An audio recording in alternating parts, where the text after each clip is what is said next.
Hey everyone, Scott here. I have a follow-up to the video I did about my surprise pumpkin patch a few weeks ago. You see, not long ago, it was finally time to harvest those orange beauties. My family and I picked several of them, and I was starting to daydream about pumpkin pie and roasting pumpkin seeds, and then just sitting back and just admiring the rest for the remainder of the fall season. But not all was as it should be. I say that because last week, the final pumpkin turned a bright, brilliant orange, and I was so excited to go out and get it. But when I went to pick it up, the whole bottom half just sort of oozed apart. One of our biggest and seemingly best pumpkins was actually rotten. I have to be honest, I was a little disappointed and a tad bit angry.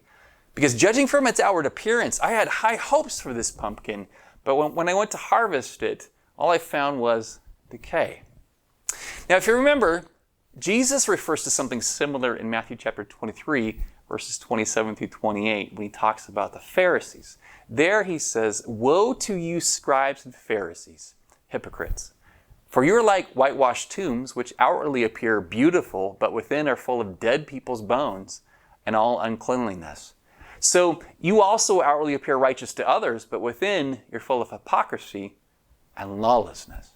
Basically, he was calling them rotten pumpkins. These people were seemingly righteous on the outside, but inwardly they were full of decay. Specifically, Jesus was taking issue with the fact that they said one thing, but did another. And they taught people to do things that they were unwilling to do themselves. And when they did do righteous acts, they simply did them to be seen by men and to bring glory to themselves. And they neglected the weightier matters of God's law. They were so caught up in meticulous rule keeping that they had lost sight of God's commands to love Him and love their fellow men. So on the outside, they looked the part religiously, but on the inside, they were just as rotten as that prized pumpkin of mine. That got me thinking, because we too can have the same tendency today. We can also have the appearance of wholeness and soundness, but be sadly lacking when it comes right down to it. For example, maybe we're regular church attendees who are sure to put our money in the collection plate.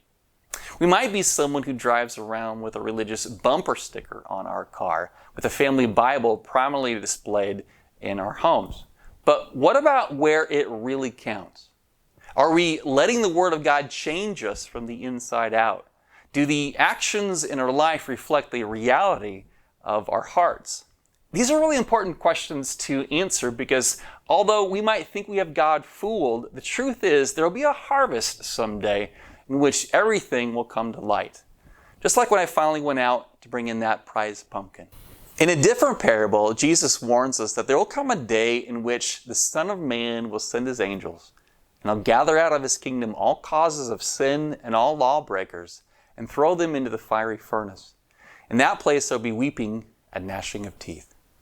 Friends, when Jesus comes, we don't want to be found like rotten pumpkins fit only for the burn pile.